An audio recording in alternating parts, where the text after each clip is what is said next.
When my husband walked out of the emergency room while I was in active labor, leaving me alone to deliver our daughter, he thought I would always be too weak to fight back.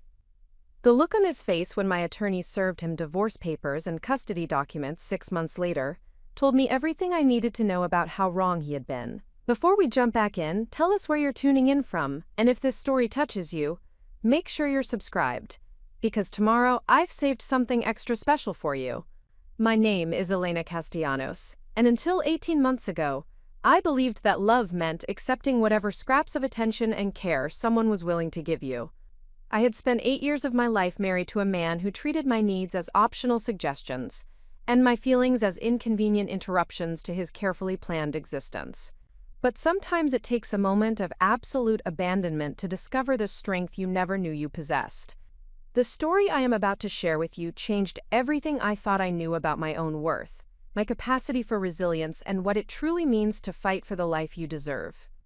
If you have ever felt invisible in your own relationship, if you have ever wondered whether you were asking for too much by simply wanting to be treated with basic human decency, if you have ever found yourself making excuses for someone else's inexcusable behavior, then this story is for you. Before I tell you about the night that shattered my world and ultimately rebuilt it stronger than ever, I need you to understand who I was before that moment. Understanding my journey requires knowing how I arrived at that emergency room, 8 months pregnant and married to a man who would choose a business dinner over the birth of his child. I met James Whitmore during my final year of graduate school at Northwestern University. I was completing my master's degree in educational psychology, passionate about helping children overcome learning difficulties and unlock their potential. James was finishing his MBA, already focused on climbing the corporate ladder at his father's commercial real estate firm. He was everything my practical mind told me I should want: ambitious, financially stable, from a well-established family, and possessing the kind of confident charisma that made other people take notice when he entered a room. Our courtship followed a predictable pattern that I mistook for romantic stability. James planned our dates with military precision, always choosing upscale restaurants where he could network with potential business contacts. He introduced me to his family at carefully orchestrated events, where I was expected to smile politely and demonstrate that I would be an appropriate addition to their social circle. His mother, Victoria Whitmore, evaluated my appearance, my conversation skills, and my family background with the thoroughness of someone conducting a job interview. I passed their assessments, not because they saw my individual worth, but because I fit their predetermined criteria for what James needed in a wife. I had an advanced degree, but not in a field that would compete with his career ambitions. I came from a middle-class family that was respectable but not threatening to their established social position. I was attractive enough to reflect well on James at company functions, but not so striking that I would overshadow him or attract unwanted attention from his colleagues. During our engagement, I convinced myself that James's methodical approach to our relationship demonstrated his commitment to building something lasting. When he scheduled our wedding planning meetings like business appointments and created spreadsheets to track our guest list and budget allocation, I told myself he was being responsible and thorough. When he dismissed my preferences for our ceremony in favor of what would look best to his professional network, I rationalized that he understood the business world better than I did and was making decisions that would benefit our future together. The warning signs were there from the beginning, but I had trained myself to reinterpret them as evidence of his dedication rather than indications of his fundamental selfishness. When James canceled 3 different romantic weekend trips because of work emergencies that could have been handled by someone else, I praised his work ethic. When he forgot my birthday because he was preparing for a major presentation, I told myself that his career success would ultimately benefit both of us. When he consistently arrived late to events that mattered to me while never missing anything related to his professional obligations, I made excuses about the demanding nature of his industry. Looking back now, I can see that I was already making myself smaller to accommodate his needs, already accepting a relationship where my feelings and priorities were consistently treated as secondary to his ambitions. But at the time, I believed I was being a supportive partner, the kind of woman who understood that building a successful life required sacrifices and compromises. Our wedding was a flawless production that showcased James's attention to detail and his family's social connections. 250 guests attended a ceremony at the exclusive Fairmont Hotel, where every element from the floral arrangements to the menu selection had been chosen to reflect well on the Whitmore family reputation. I felt beautiful in my designer gown, surrounded by elegant decorations and celebrating with people who seemed genuinely happy for our future together. What I failed to recognize was that the entire event had been planned around everyone's needs except mine. The ceremony time had been selected to accommodate James's business partner's travel schedule. The reception venue had been chosen because Victoria Whitmore served on their charity board. The guest list had been curated to include James's professional contacts and his family's social circle, while my own friends and extended family had been relegated to a smaller section of the room. Even our honeymoon reflected James's priorities, rather than our shared interests. Instead of the cultural tour of Italy that I had suggested, we spent a week at a luxury resort in the Bahamas, where James could play golf with other business executives, while their wives lounged by the pool discussing interior decorating and charity fundraising events. I spent most of the trip reading alone on the beach, already beginning to understand that my role in this marriage would be to provide an attractive and agreeable backdrop to James's ambitions, rather than to participate as an equal partner in building our life together. The first few years of our marriage established patterns that would define our relationship until its ultimate dissolution. James threw himself into his career with single-minded determination, working 12-hour days and traveling frequently for business development meetings. I focused on establishing my own practice as an educational consultant, working with families whose children struggled with learning disabilities and academic confidence issues. My work was deeply fulfilling, allowing me to combine my professional training with my natural empathy to help young people overcome obstacles and discover their own capabilities. I specialized in working with children who had been labeled as difficult or unsuccessful by traditional educational systems, helping them develop strategies and confidence that transformed their academic performance and self-perception. James viewed my career as a pleasant hobby that provided me with something to occupy my time while he focused on building real financial success. He never asked about my clients or showed interest in the breakthroughs I achieved with struggling students. When I shared stories about particularly rewarding cases, he would listen with polite attention before changing the subject to his own professional achievements or challenges. His dismissive attitude toward my work reflected a broader pattern of minimizing anything that did not directly contribute to his own goals and image. My interests, my friendships, my family relationships, and my personal needs were all evaluated based on how they affected his comfort and convenience, rather than being valued for their importance to me as an individual. When I expressed frustration about feeling disconnected from him or lonely in our marriage, James would respond with logical explanations about the temporary nature of his demanding schedule and the long-term benefits of his current sacrifice. He would remind me of the beautiful house we lived in, the luxury vacations we took, and the social status we enjoyed as evidence that his priorities were correct and my complaints were unreasonable. I learned to stop voicing my dissatisfaction because James had perfected the art of making me feel selfish and unrealistic for wanting more emotional connection and partnership in our relationship. He never raised his voice or said anything overtly cruel, but he had developed sophisticated techniques for making me question my own perceptions and needs. When I suggested that we spend more time together without work distractions, James would point out how much money he was sacrificing by taking time away from potential business opportunities. When I asked him to be more present during the limited time we did spend together, he would explain how mentally exhausting his responsibilities were and how unreasonable it was for me to expect him to be entertaining after working so hard to provide for our lifestyle. The most insidious aspect of his emotional manipulation was his ability to make me feel grateful for the minimal attention and affection he did provide. When James remembered to bring me flowers after a particularly long business trip, I would be so relieved by this gesture of thoughtfulness that I would forget about the weeks of feeling ignored and unimportant. When he agreed to attend a family gathering or social event that mattered to me, I would focus on appreciating his presence rather than questioning why such occasions required negotiation and persuasion, rather than being automatic expressions of his love and support.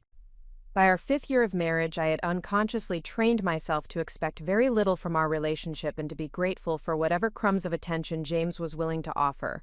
I had stopped planning activities that required his participation, because I was tired of being disappointed when he canceled or attended with obvious reluctance.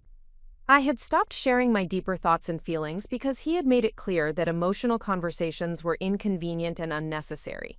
Preparing and narrating this story took us a lot of time, so if you are enjoying it, subscribe to our channel. It means a lot to us. Now back to the story. I had become a supporting character in my own life, existing primarily to provide James with the appearance of a stable marriage, while making minimal demands on his time, energy, or emotional availability. I convinced myself that this was what mature love looked like, that expecting passion and genuine partnership was naive and unrealistic for people with serious professional responsibilities. The irony was that during this same period, my work with struggling students was teaching me daily about the importance of believing in someone's potential and providing them with the support and encouragement they needed to thrive. I was helping children discover their own strength and capability while simultaneously accepting a marriage where my own worth was consistently diminished and my potential for happiness was treated as irrelevant.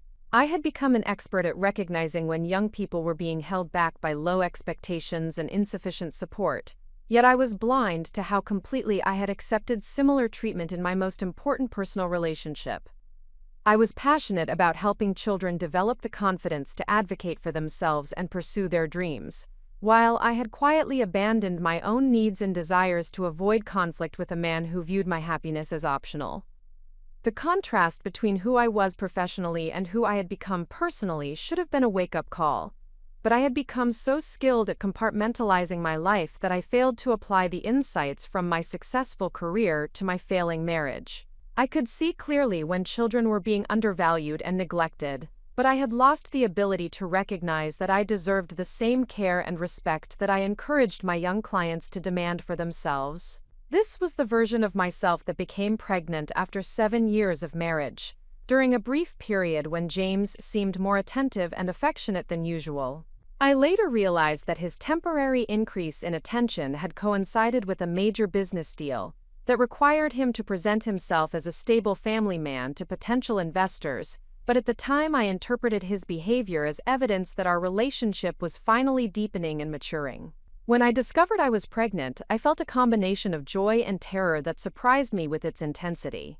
I had always wanted children, but I had begun to doubt whether James would ever be ready to shift his priorities enough to make space for family life. The pregnancy represented both the fulfillment of my deepest desires and a test of whether my marriage could evolve beyond the superficial partnership it had become.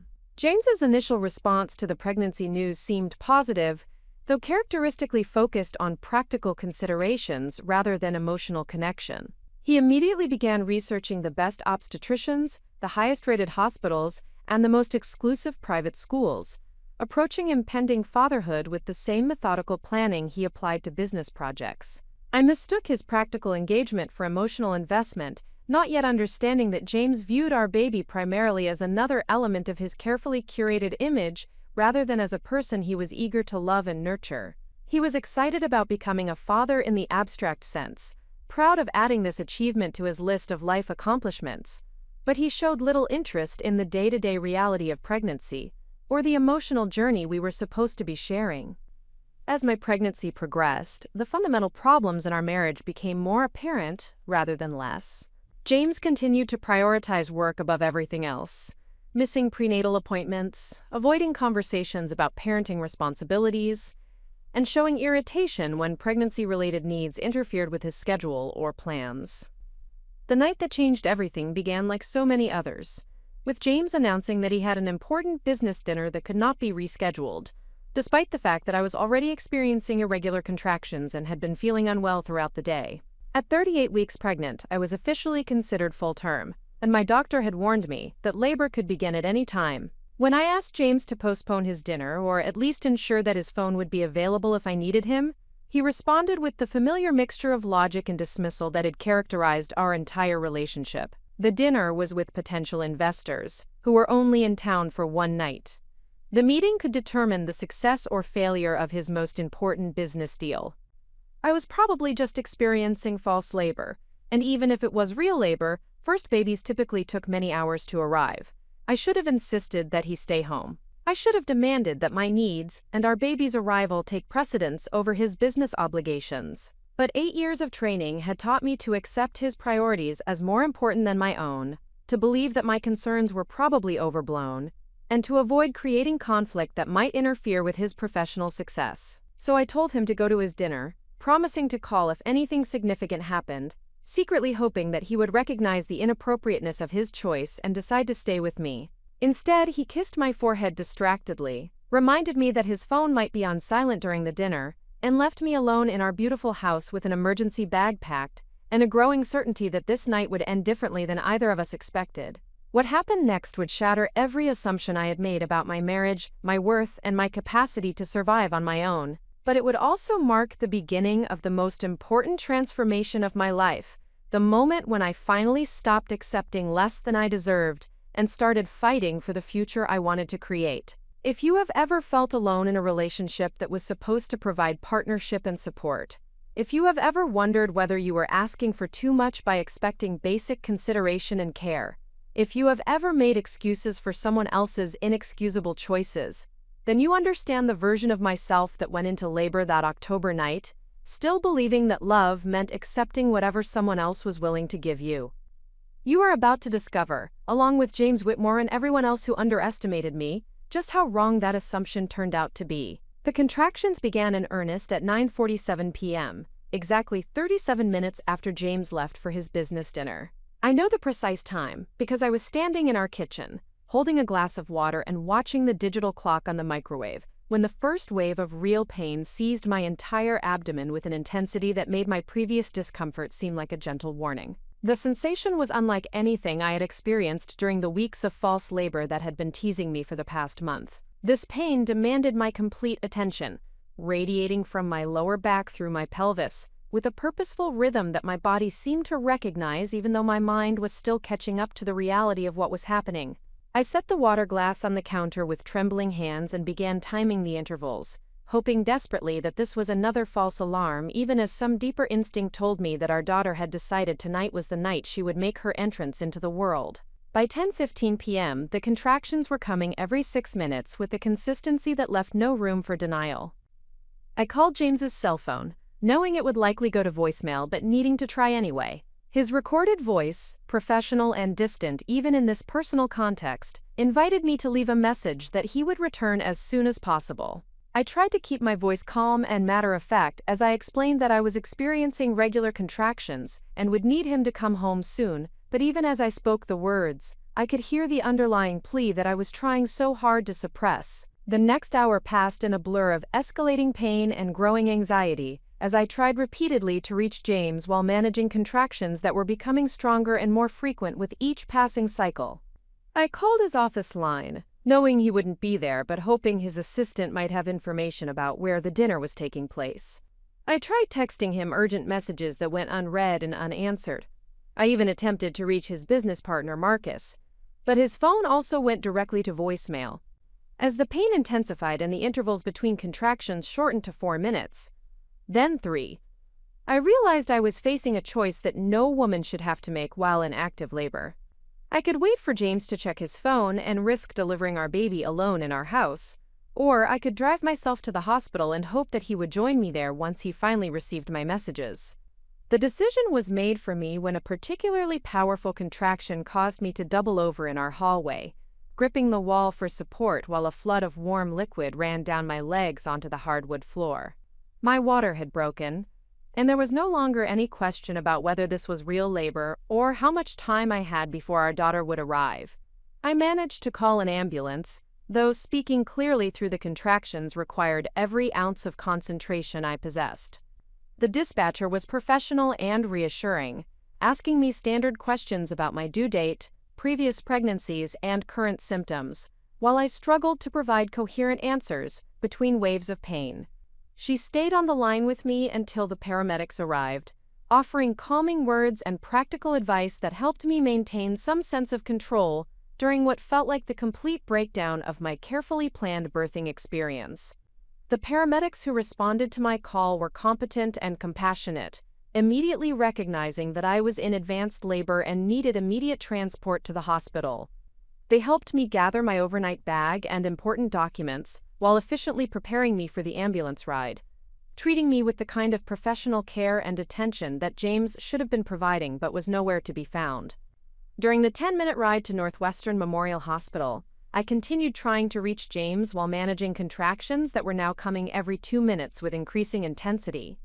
The paramedic monitoring my vital signs was a middle-aged woman named Patricia, who had clearly delivered many babies during her career. She held my hand during the worst contractions and assured me that everything was progressing normally, even though I was obviously in distress about being alone during such an important moment. "Honey, sometimes babies don't wait for anyone's schedule," Patricia said gently as she checked my blood pressure between contractions. "Your little girl is ready to meet you, and that's what matters most right now. Is there someone else we can call to be with you?" I realized with a shock of recognition that I couldn't think of anyone else to call.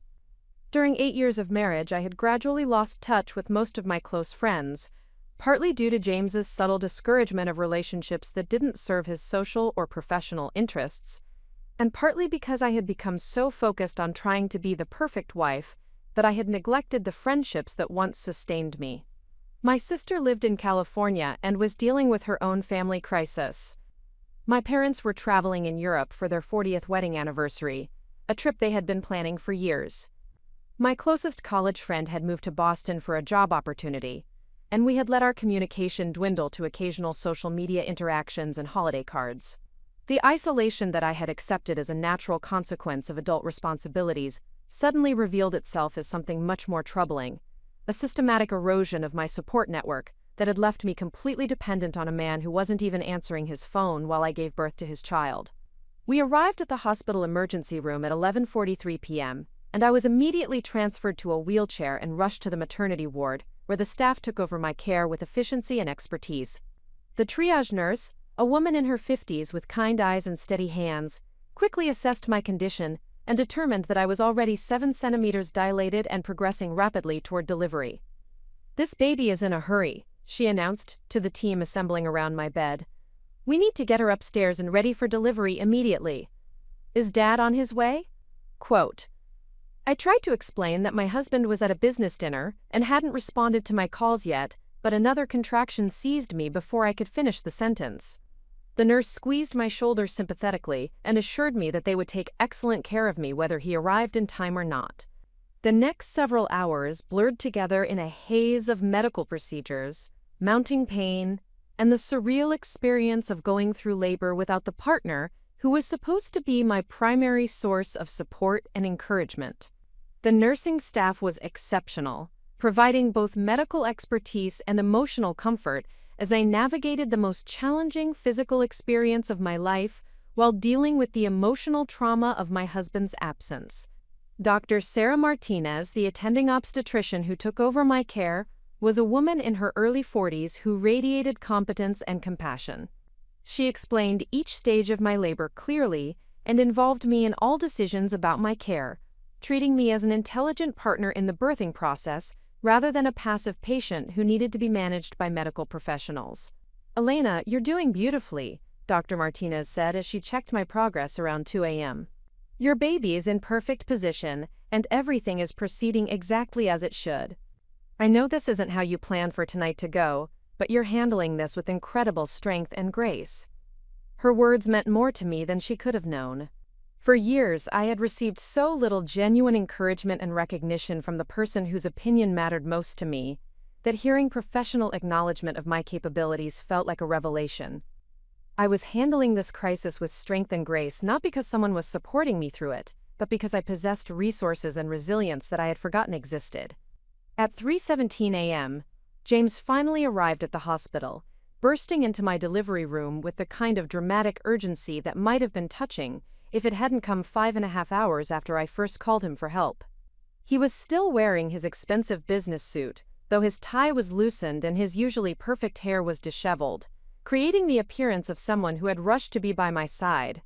"Elena, sweetheart, I'm so sorry," he began, reaching for my hand with what seemed like genuine remorse.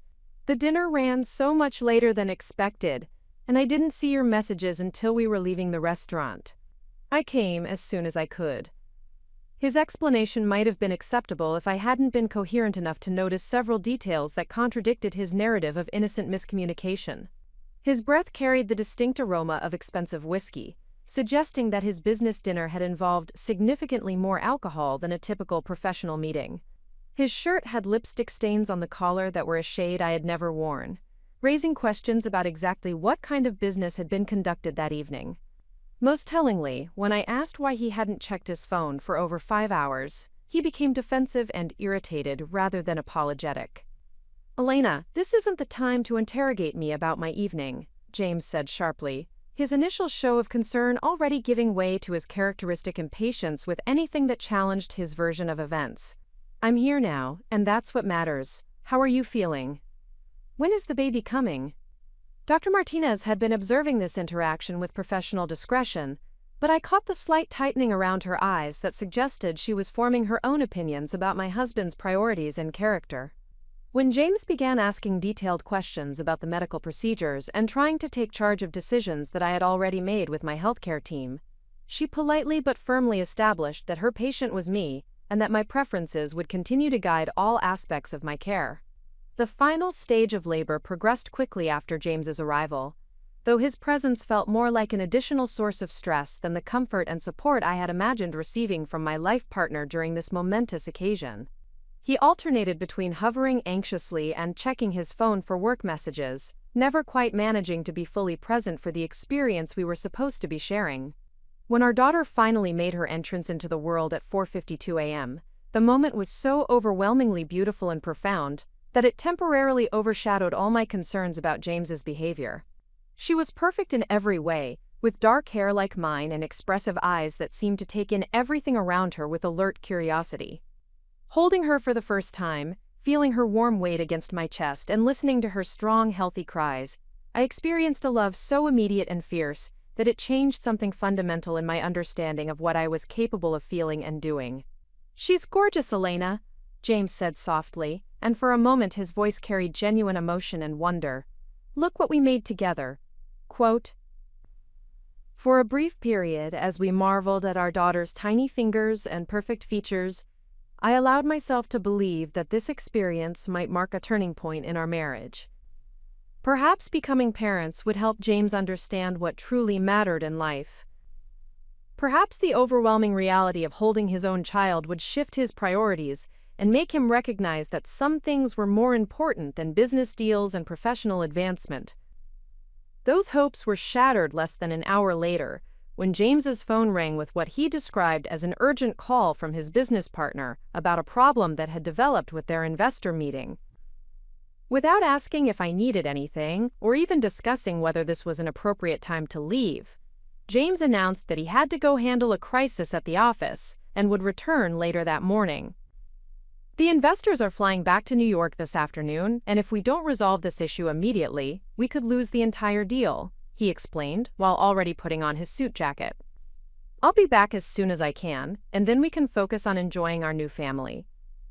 I was exhausted, emotionally overwhelmed, and holding our hours-old daughter when my husband walked out of the hospital room to attend to business matters that he deemed more urgent than staying with his wife and newborn child. The nurse who had been monitoring my recovery looked shocked by his departure, clearly unable to comprehend how any father could prioritize work over these first precious moments with his baby. "Honey, is there someone else we can call to be with you?" she asked gently, the same question Patricia the paramedic had posed hours earlier. New mothers shouldn't be alone during these first few hours after delivery. Once again, I realized that I had no one else to call. No support system beyond the husband who had just demonstrated that even the birth of his child wasn't significant enough to warrant his undivided attention. I had allowed my marriage to become so central to my identity that I had lost the friendships and connections that might have sustained me during this moment of need. The next several hours passed in a strange combination of bliss and heartbreak as I bonded with my daughter while processing the reality of James's abandonment. Every time I looked at her beautiful face or felt her tiny hand grip my finger, I experienced overwhelming joy and love.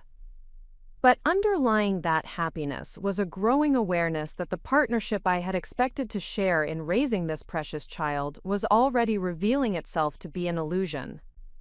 James returned to the hospital later that afternoon with an expensive bouquet of flowers and explanations about how his quick thinking had saved the business deal, expecting praise for his professional competence and gratitude for the financial security his success would provide for our family. He seemed genuinely surprised by my subdued response to his news and hurt by my lack of enthusiasm for his achievements.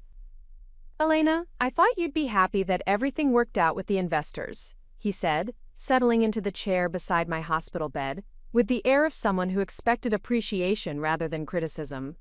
"This deal is going to set us up financially for the next decade.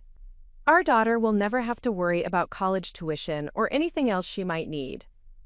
I looked at him holding our baby, mechanically going through the motions of fatherly affection while clearly thinking about other things, and realized that he genuinely believed his financial contributions were adequate substitutes for emotional presence and genuine partnership. He had convinced himself that providing material security justified his absence from the most important moments of our family's life. "James, I needed you here with me," I said quietly, too exhausted to engage in an argument but too hurt to pretend that his choices were acceptable. Our daughter needed her father to be present for her birth, not handling business calls in the hallway. "I was present for her birth," he replied defensively. "I was here when she was born, and I held her first thing. The business call happened after she arrived, and it only took an hour to resolve. You're being unreasonable about something that was completely unavoidable." His ability to reframe his abandonment as reasonable behavior while characterizing my hurt as unreasonable expectations revealed the depth of his self-deception and the futility of hoping he might recognize how his actions had affected me. James lived in a world where his priorities were automatically correct, and anyone who questioned them was being emotional and irrational. Over the next 2 days in the hospital, this pattern repeated itself constantly. James would arrive with flowers or gifts, spend brief periods holding our daughter and taking photos to share with his business associates, then disappear for hours to handle work emergencies that always seemed to arise at the most inconvenient moments. He missed the pediatrician's first examination, left during the lactation consultant's feeding tutorial, and was absent when the nurses were teaching me essential newborn care techniques. Each absence was accompanied by logical explanations about urgent business matters that couldn't wait, along with assurances that he would make up for lost time once we were home and his work schedule returned to normal. But I was beginning to understand that his work schedule would never return to normal, because James had no intention of allowing fatherhood to interfere with his professional ambitions. The most revealing moment came on our final day in the hospital when James received a call about a potential client dinner that evening, just hours before we were scheduled to take our daughter home for the first time. Without consulting me or acknowledging that this might not be an appropriate time to schedule business entertainment, he accepted the invitation and informed me that he would meet us at home later that night. "Elena, this client has been impossible to pin down for months, and if I don't take this meeting, our competitor will definitely get the contract," he explained while adjusting his tie in the hospital room mirror. "You'll be fine getting home with the baby. It's not that complicated." I stared at him in complete disbelief, holding our 3-day-old daughter and realizing that my husband saw nothing inappropriate about missing our family's homecoming in order to attend a business dinner. In his mind, taking care of a newborn was simple enough that it didn't require both parents, while entertaining potential clients was sophisticated work that demanded his personal attention and expertise. "James, this is our first night home with our daughter," I said, trying one more time to help him understand why his priorities were so hurtful.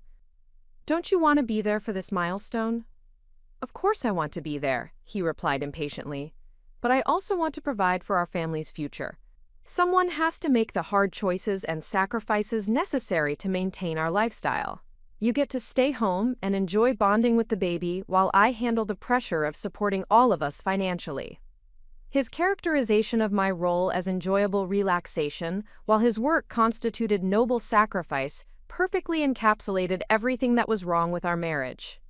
James had convinced himself that his professional success was a generous gift he was providing to his ungrateful wife and child, rather than recognizing that his repeated absences during crucial moments were acts of emotional abandonment that were damaging his family's well-being. That evening, as I sat alone in our beautiful house with our newborn daughter, struggling through my first night of solo parenting while my husband entertained clients at an upscale restaurant, I finally began to acknowledge what I had been avoiding for years. This was not a temporary situation that would improve once James adjusted to fatherhood. This was not a communication problem that could be resolved through better expression of my needs and feelings. I was married to a man who fundamentally believed that his career goals were more important than his family responsibilities, who viewed my emotional needs as optional conveniences that could be addressed when convenient for his schedule. No amount of discussion or compromise was going to transform James into the partner and father I had hoped he would become, because he saw nothing wrong with his current approach to our relationship. Sitting in our nursery at 2 a.m., feeding our daughter while James was presumably still discussing quarterly projections over expensive wine, I made a decision that would have seemed impossible to me just days earlier. I was not going to spend the next 18 years making excuses for a man who had already demonstrated that even the most significant moments in our family's life would always be secondary to his professional ambitions. Our daughter deserved better than a father who treated her existence as a footnote to his business achievements. I deserved better than a husband who viewed my needs as unreasonable interruptions to his important work. And most importantly, I deserved the opportunity to discover who I could become when I stopped accepting less than I was worth and started fighting for the life I wanted to create. The transformation that began that night in the emergency room, when I realized I possessed the strength to handle crisis and change without waiting for someone else's permission or support, was about to reshape everything I thought I knew about my own capabilities and the future I could build for myself and my daughter.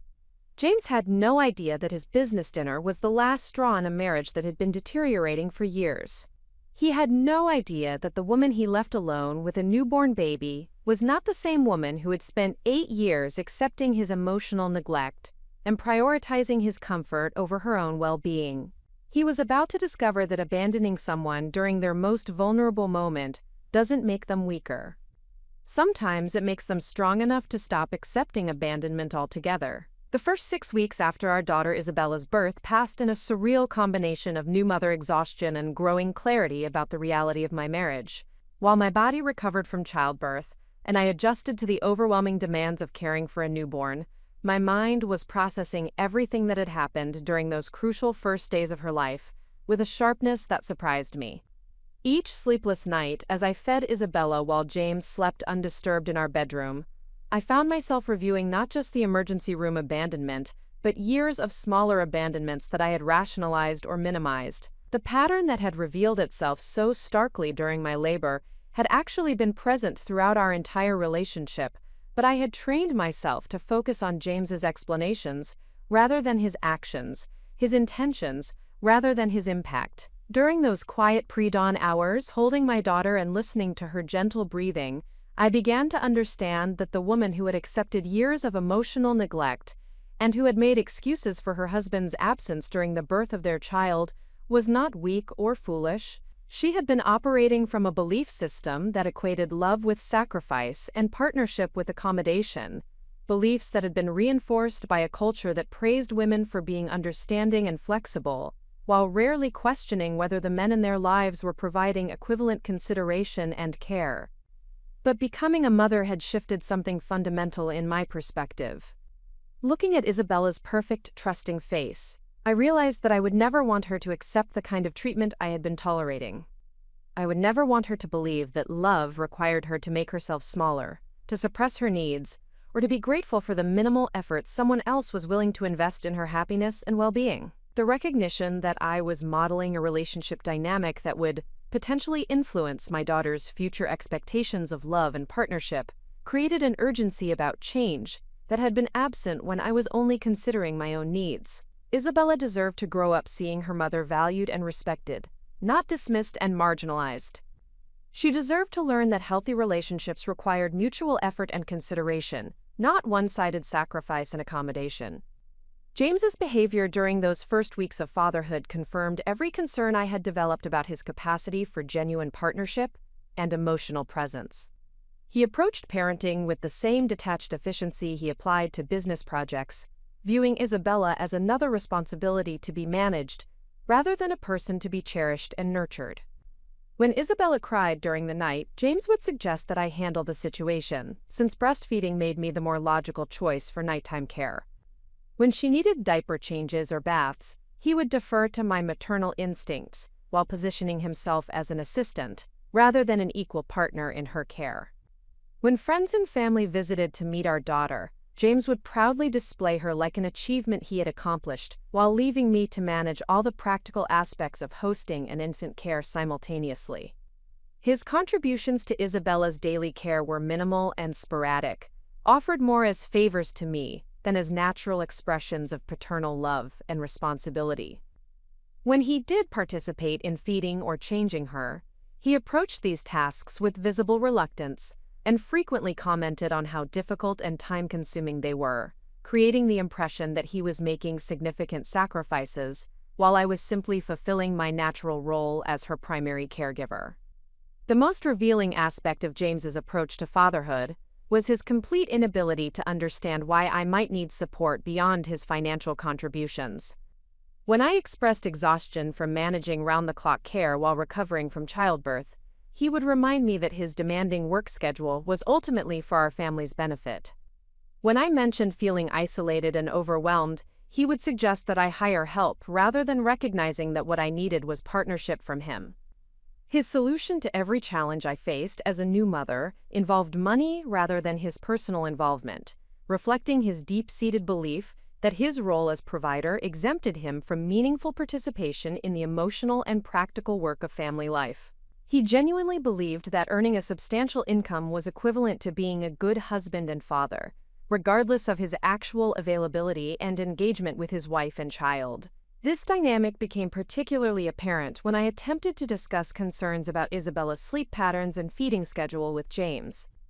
As someone who had specialized in child development during my graduate studies, I was naturally attentive to her developmental milestones and behavioral cues.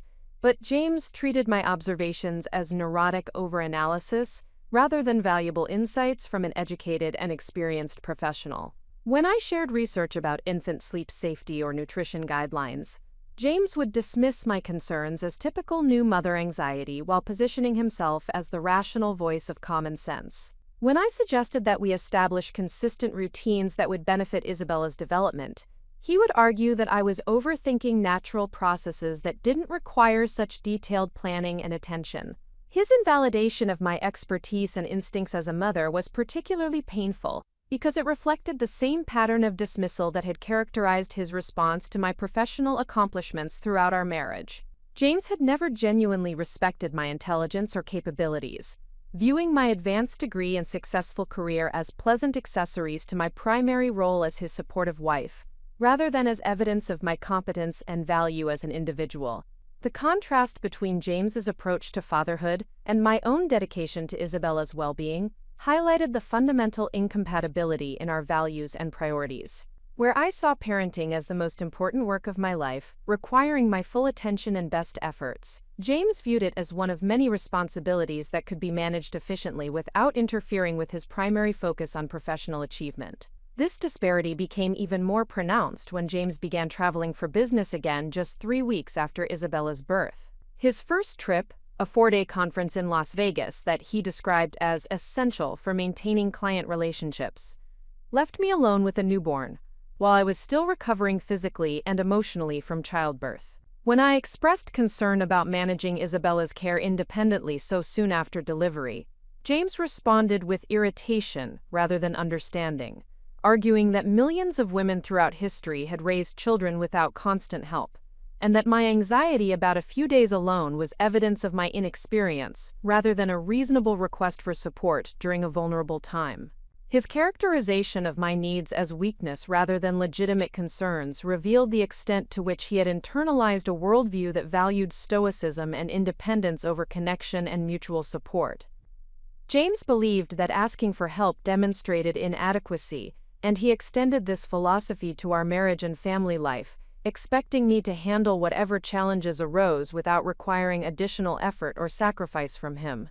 During his absence, I discovered something remarkable about my own capabilities and resilience. Despite my initial anxiety about managing Isabella's care alone, I found that I was not only competent, but actually more relaxed and confident, without James's critical presence and minimal assistance.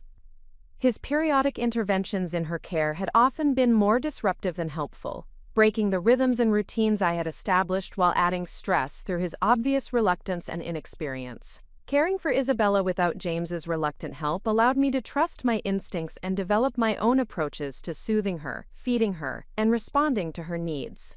I realized that his absence eliminated the constant undercurrent of tension I felt when trying to meet his expectations for efficient and quiet baby care, while also attending to Isabella's actual needs for attention and nurturing. The most significant revelation during those 4 days alone was recognizing how much mental and emotional energy I had been expending on managing James's reactions and accommodating his preferences, rather than focusing completely on Isabella's well-being and my own recovery. Without his presence, I could make decisions based purely on what seemed best for my daughter and myself, without considering how those choices might inconvenience or annoy my husband. When James returned from his business trip, he seemed surprised by how well Isabella and I had managed in his absence, commenting on how peaceful and organized everything appeared. Rather than recognizing this as evidence of my competence and capability, he interpreted it as confirmation that his concerns about leaving us alone had been unnecessary, and that future business travel wouldn't require the same level of preparation and anxiety. His response revealed another aspect of his character that I was finally beginning to understand clearly. James was most comfortable when the people around him required his help and validation, but he became threatened and dismissive when they demonstrated independence and self-sufficiency. He preferred to be needed rather than wanted, to be essential rather than appreciated, because this dynamic reinforced his sense of superiority and control. My successful management of Isabella's care during his absence challenged his assumption that I needed his presence and guidance to function effectively as a mother. Rather than celebrating my confidence and capability, he seemed unsettled by evidence that I could thrive without his oversight and minimal assistance. This pattern became even more apparent as I began to rebuild connections with friends and colleagues who had been marginalized during my marriage. Dr. Jennifer Walsh, a pediatric psychologist who had been my closest friend in graduate school, reached out after hearing about Isabella's birth to offer congratulations and support. Jennifer and I had lost touch during the early years of my marriage, partly due to geographic distance when she moved to Chicago for her residency, but primarily because James had subtly discouraged our friendship through scheduling conflicts and social obligations that prevented me from maintaining regular contact with her. When Jennifer called to congratulate me on Isabella's birth, our conversation reminded me of the intellectual and emotional connection I had once taken for granted, with people who understood and valued my perspectives and expertise. Talking with her about child development research and parenting approaches felt like returning to a part of myself that had been dormant for years. Jennifer's insights about infant development and her recommendations for resources that might support Isabella's growth were exactly the kind of informed discussion I had hoped to have with James but had never been able to achieve. Her enthusiasm for my observations about Isabella's personality and behavior validated my instincts as a mother while reinforcing my professional knowledge about child psychology and development. Most importantly, Jennifer treated my new role as a mother as an expansion of my identity rather than a replacement for my professional expertise and personal interests. She asked about my plans for returning to work, my thoughts about balancing career and family responsibilities, and my ideas for potentially incorporating my parenting experience into my professional practice with other families. Her questions reminded me that becoming a mother didn't require abandoning my other sources of identity and fulfillment, despite James's apparent assumption that my primary focus should now be domestic management, while he continued pursuing his professional ambitions without any corresponding adjustment to his priorities or schedule. The contrast between Jennifer's supportive curiosity about my future plans and James's complete lack of interest in my post-motherhood goals highlighted another significant problem in our marriage. James had never encouraged my professional development or expressed genuine interest in my career aspirations, viewing my work as a hobby that provided me with something to do, while he focused on building real financial success for our family. As Isabella grew from a newborn into a more alert and responsive infant, I began to envision the kind of childhood I wanted to provide for her, and the kind of example I wanted to set about what it meant to be a strong, capable, and valued woman. The life I imagined for my daughter required me to become someone different from the woman I had been during my marriage, someone who modeled self-respect and insisted on being treated with consideration and care. The decision to consult with a divorce attorney wasn't made impulsively or in response to a single incident of James's selfishness and neglect. It evolved gradually over several weeks, as I recognized that the fundamental problems in our marriage weren't going to be resolved through better communication or couples therapy, because they stemmed from James's core beliefs about relationships, responsibility, and respect. James didn't view our marriage as a partnership between equals requiring mutual effort and consideration. He viewed it as a hierarchy where his needs and priorities automatically took precedence over mine, where his contributions were more valuable than mine, and where my role was to provide support and accommodation while expecting minimal reciprocal care and attention. No amount of discussion or negotiation was going to change his belief system, because he saw nothing wrong with the current dynamic. From his perspective, our marriage was functioning exactly as it should, with each partner fulfilling their appropriate roles and responsibilities according to traditional expectations that positioned him as the primary decision-maker and breadwinner, while I managed domestic affairs and childcare. The realization that James was genuinely satisfied with a relationship structure that left me feeling undervalued and emotionally neglected was perhaps the most liberating recognition of all. It meant that I could stop hoping for changes that would never come and start planning for a future that would provide Isabella and me with the respect and consideration we deserved. I began researching divorce attorneys who specialized in cases involving child custody and property division for professional families. I opened a separate bank account and began transferring small amounts of money each week to establish financial independence. I started documenting James's absence from important family events and his minimal participation in Isabella's daily care.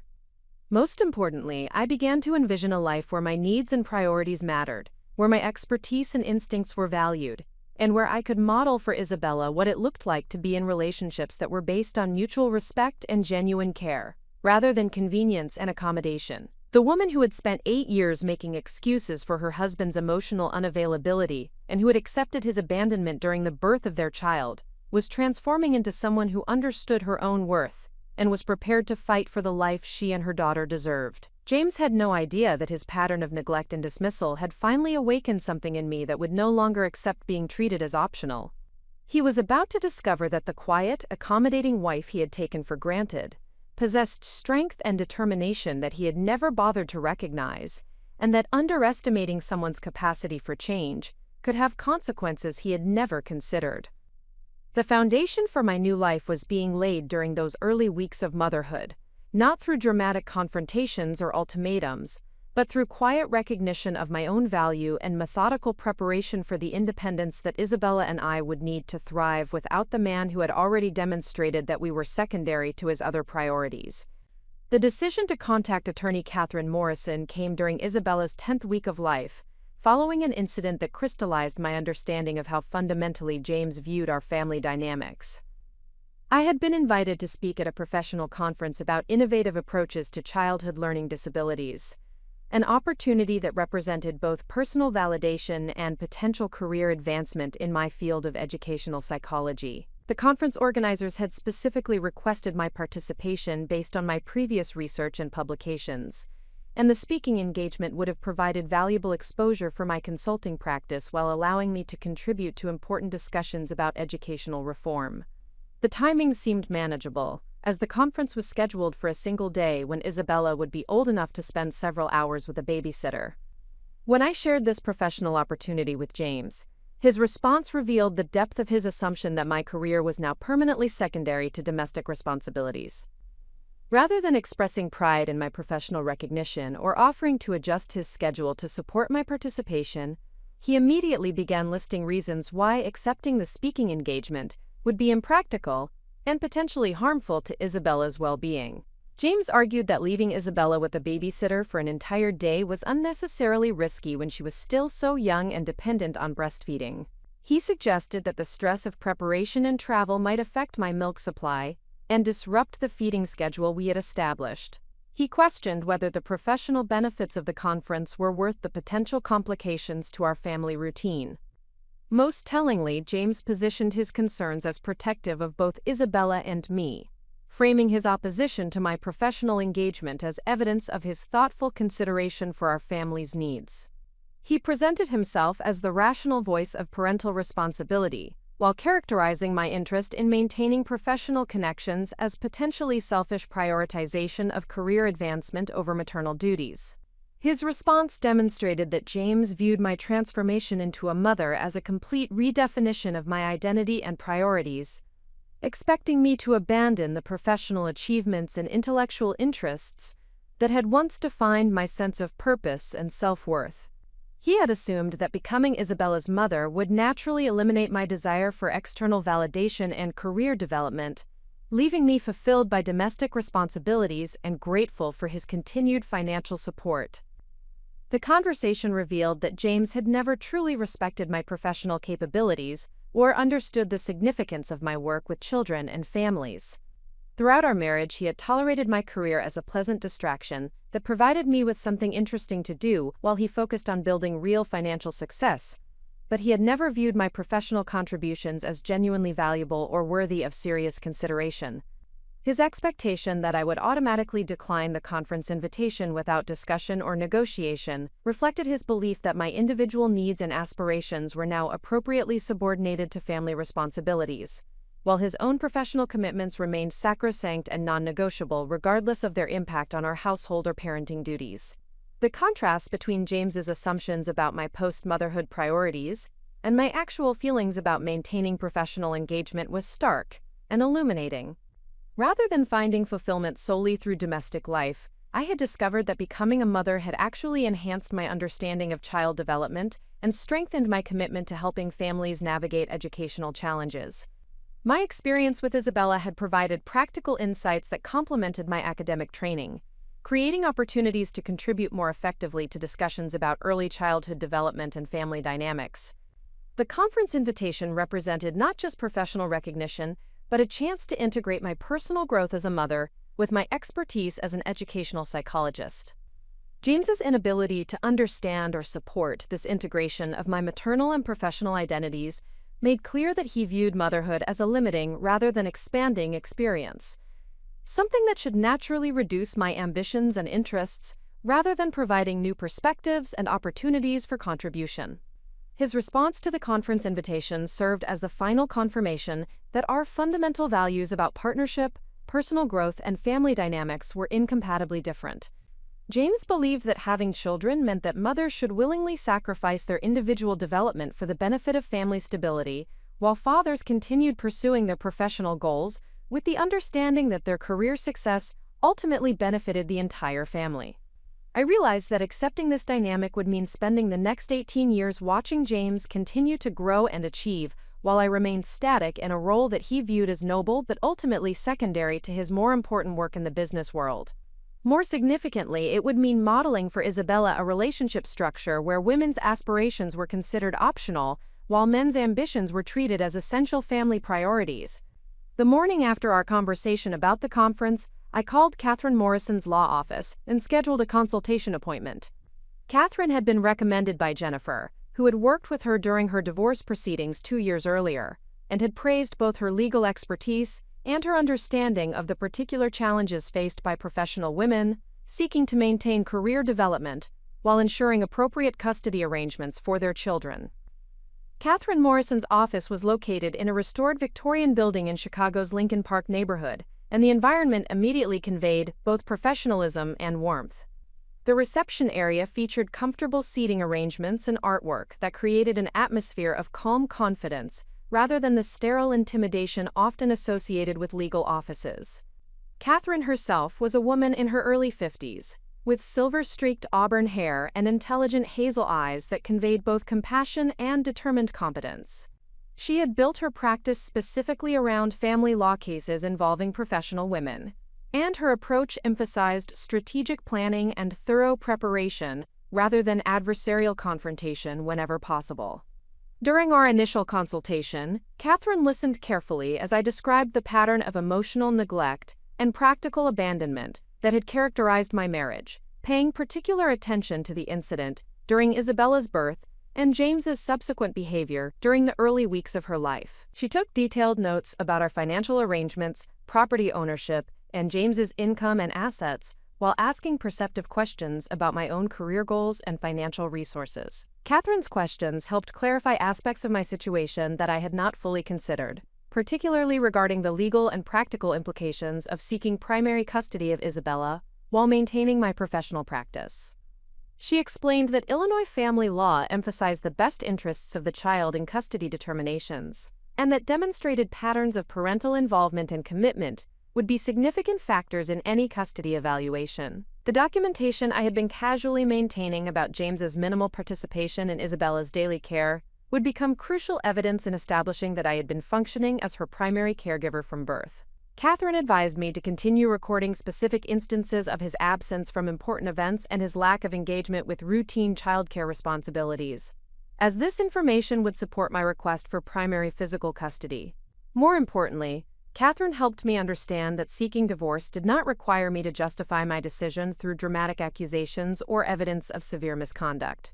The concept of irreconcilable differences provided legal grounds for dissolution without requiring proof of fault, and my dissatisfaction with the fundamental dynamics of our marriage constituted sufficient reason for seeking to end the relationship.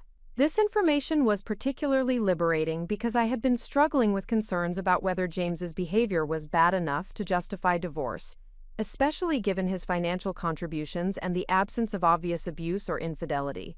Catherine explained that emotional neglect and incompatible values regarding partnership and family priorities were legitimate reasons for concluding that a marriage was no longer viable.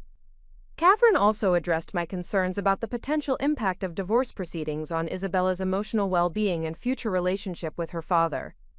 She emphasized that well-managed divorce processes could actually benefit children by reducing household tension and modeling healthy boundaries and self-respect for mothers, while appropriate custody arrangements could preserve important relationships while ensuring stability and consistency in the child's primary residence. Her approach to custody planning focused on creating arrangements that would serve Isabella's developmental needs, while recognizing both parents' rights and responsibilities. Catherine explained that seeking primary physical custody did not mean eliminating James from Isabella's life, but rather establishing a living arrangement that provided her with stability and consistency, while ensuring that both parents remained meaningfully involved in her upbringing. The financial aspects of divorce planning required careful consideration of both immediate needs and long-term security.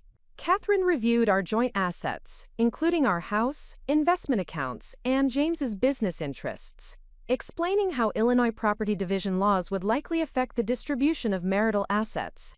She also discussed spousal support calculations based on the length of our marriage, the disparity in our incomes, and my potential earning capacity in my field of educational psychology.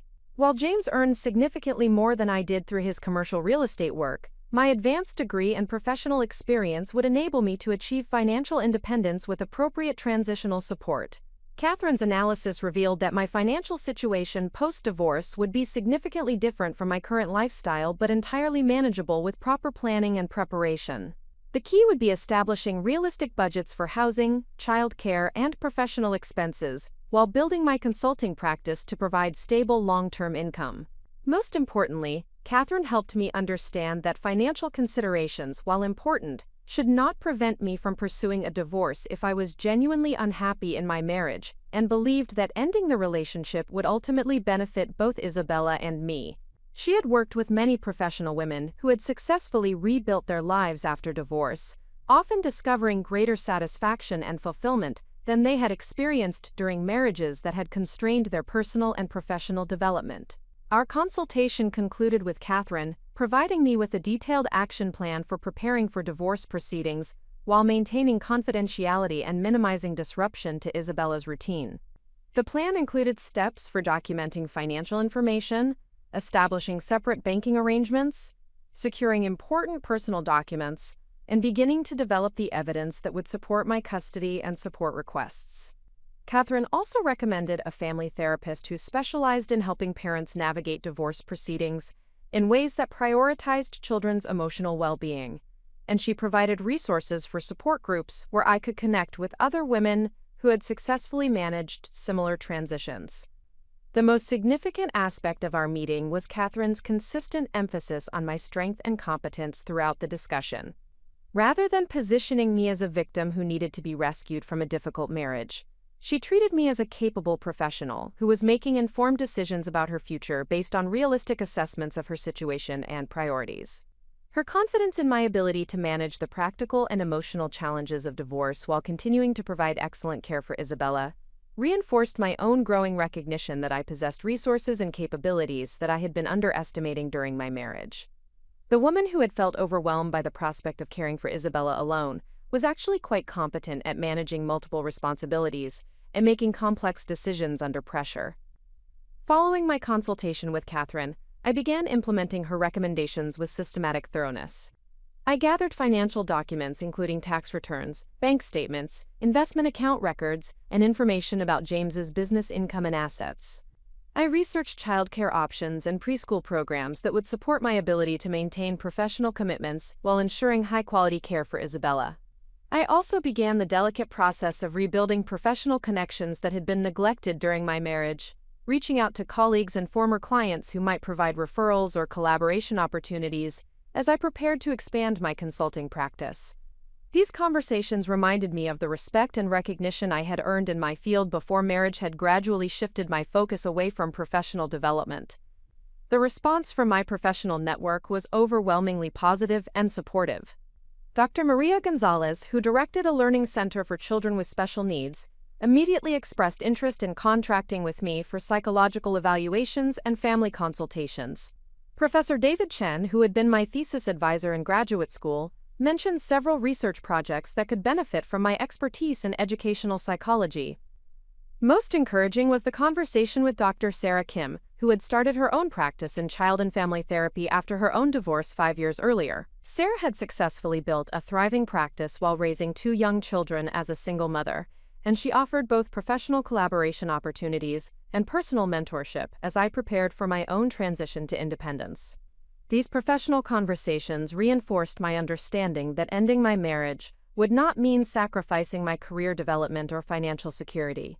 Instead, it would provide opportunities to pursue professional goals that had been constrained by James's expectations and the emotional energy I had been expending on managing a relationship that consistently undervalued my contributions and capabilities.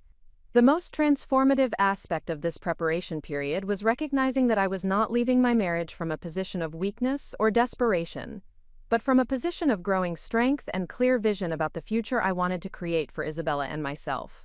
I was not fleeing from James's neglect and dismissal, but moving toward a life where my needs and priorities would be respected and valued. Catherine had helped me understand that successful divorce proceedings required strategic thinking and careful preparation, rather than emotional reactivity or impulsive decision-making. The foundation I was building during these weeks of planning would determine not just the legal outcomes of the divorce, but my ability to establish independence and stability for the new life Isabella and I would build together. James remained completely unaware of my consultation with Catherine or the systematic preparation I was undertaking for our separation.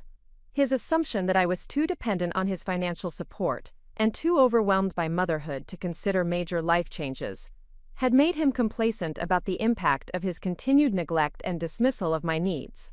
He had no idea that the woman he had abandoned during labor and continued to treat as a supporting character in his successful life had developed both the legal strategy and personal determination necessary to create a future where she and their daughter would be valued and respected as the priorities they deserved to be. The weeks following my consultation with Catherine Morrison required a delicate balance of strategic preparation and careful discretion. While James remained focused on his expanding business ventures and oblivious to the fundamental shifts occurring in our household dynamics, I began implementing the systematic plan that would secure Isabella's future and establish the foundation for our independence. The first phase of my preparation involved establishing financial autonomy while maintaining the appearance of normal household management. Catherine had emphasized that creating separate financial resources would be crucial for both practical independence and legal positioning, but this process required careful execution to avoid arousing James's suspicion before I was ready to initiate formal proceedings. I opened a business checking account under the name of my educational consulting practice, using my maiden name and professional credentials to establish the account independently. This decision represented more than just financial planning. It marked my conscious reclamation of an identity that had existed before marriage and would continue after divorce. Elena Castellanos, educational psychology consultant, was not dependent on James Whitmore's approval or financial support for her professional existence and success. The account was established at a different bank from our joint finances, ensuring complete privacy for transactions while providing a secure repository for the funds I was gradually accumulating through increased consulting work and careful budgeting of household expenses. I began accepting additional evaluation contracts and expanding my client base, activities that James viewed as harmless professional engagement rather than recognizing them as strategic preparation for economic independence.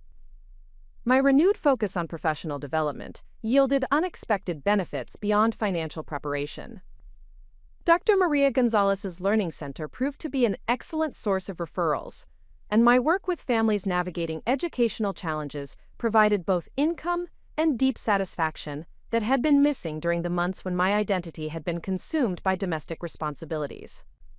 Each successful case reinforced my confidence in my professional capabilities and reminded me of the meaningful work I could accomplish when my energy was focused on helping children and families rather than managing James's expectations and accommodating his priorities. The contrast between the gratitude and respect I received from clients and the dismissive treatment I experienced at home became increasingly stark and unacceptable. One particularly rewarding case involved working with 7-year-old Marcus Thompson, whose learning disabilities had been misdiagnosed as behavioral problems by his school district. Through comprehensive evaluation and strategic advocacy, I was able to help his parents secure appropriate educational accommodations that transformed his academic experience and restored his confidence as a learner.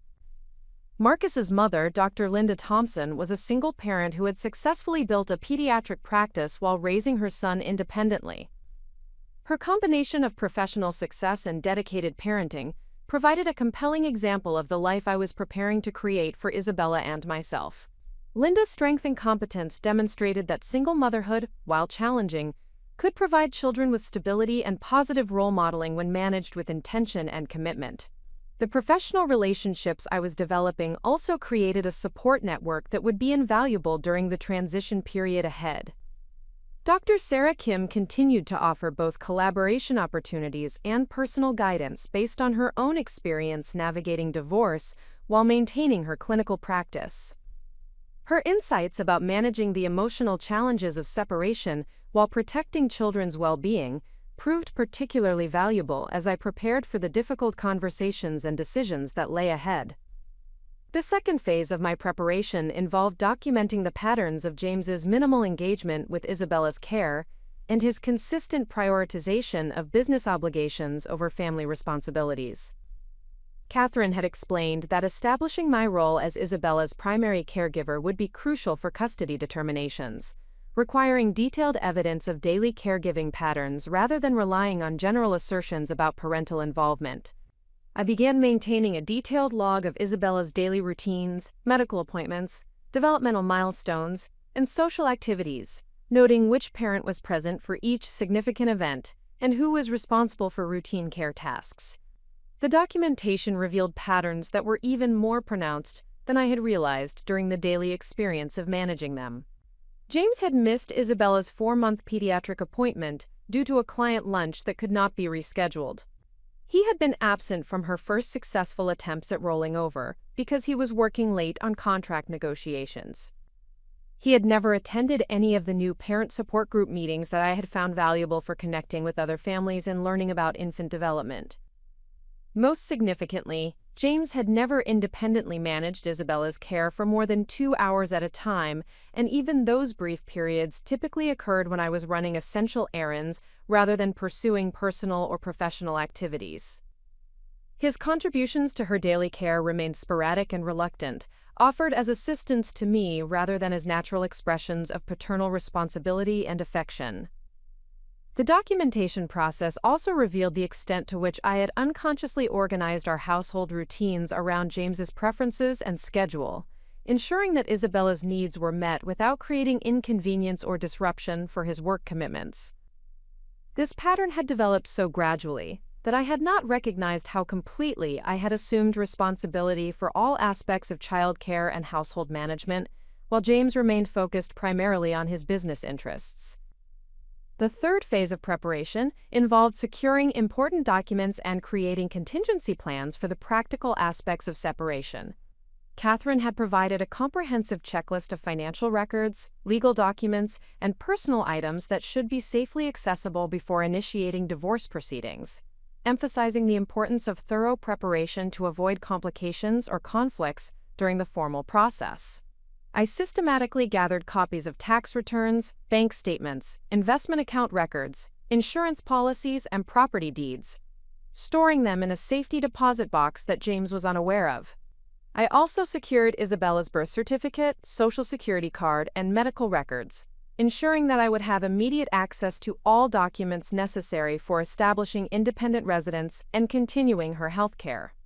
The process of collecting these documents provided sobering insights into the extent of our joint financial obligations and assets.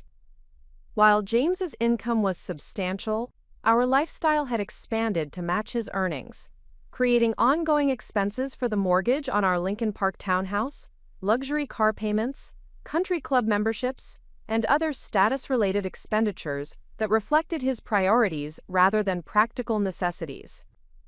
Catherine's analysis of our financial situation had prepared me for the reality that divorce would require significant lifestyle adjustments, but reviewing the actual numbers reinforced the importance of establishing realistic expectations and budgets for post-divorce living arrangements. The elegant townhouse and affluent neighborhood that had symbolized James's professional success would need to be replaced with more modest accommodations that I could afford independently. Rather than viewing these changes as losses or sacrifices, I began to see them as opportunities to create a home environment that reflected my own values and priorities, rather than serving as a showcase for James's business achievements. Isabella would benefit more from living in a warm, nurturing environment where she was genuinely valued than from residing in an expensive house where family relationships were secondary to professional obligations. During this preparation period, James's behavior continued to reinforce my decision to pursue divorce, rather than attempting further efforts at marriage counseling or relationship repair. His response to Isabella's developmental milestones remained detached and perfunctory, showing more interest in sharing photos with business associates than in engaging with her growing personality and emerging abilities. When Isabella began showing clear preferences for certain toys and activities, James dismissed these developments as typical infant behavior that did not require particular attention or response. When she started sleeping through the night consistently, he viewed this change primarily as an improvement in household efficiency, rather than recognizing it as evidence of her healthy development and adjustment to routine. Most tellingly, James showed no curiosity about my expanding professional activities or interest in discussing my work with new clients and challenging cases. He continued to view my consulting practice as a pleasant hobby that provided me with intellectual stimulation, while remaining entirely secondary to his more important business responsibilities. His lack of engagement with my professional development was particularly striking, given that my work directly related to child development and family dynamics, areas that should have been of intense interest to a new father concerned about providing the best possible environment for his daughter's growth and well-being. The fourth phase of my preparation involved developing specific plans for post-divorce housing and childcare arrangements that would support both Isabella's stability and my professional requirements. Catherine had emphasized that successful custody arrangements required demonstrating clear ability to provide appropriate care and living conditions, making these practical preparations essential components of the legal strategy.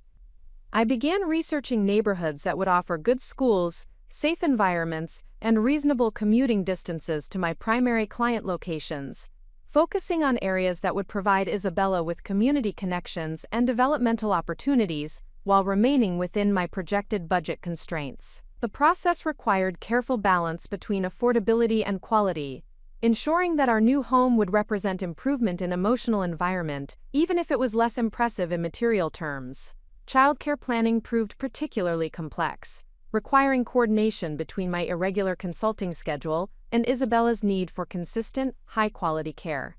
I investigated several daycare centers and interviewed potential nannies, who could provide flexible arrangements that would accommodate both routine care and occasional evening or weekend work commitments.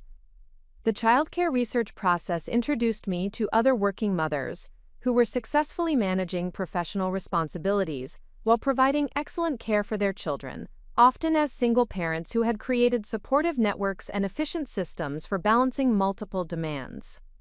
These conversations provided both practical guidance and emotional encouragement for the transition I was preparing to make. Perhaps most importantly, the preparation period allowed me to observe Isabella's responses to different caregivers and environments, helping me understand her personality and preferences in ways that would inform future decisions about her care and development. She showed remarkable adaptability and social engagement, qualities that suggested she would thrive in appropriate daycare settings, while benefiting from the increased attention and consistency that would result from having a more present and engaged primary parent. The most challenging aspect of this preparation period was maintaining normal household routines and relationship dynamics, while internally preparing for such fundamental changes. James's continued obliviousness to my growing independence and determination made it possible to implement my plans without confrontation.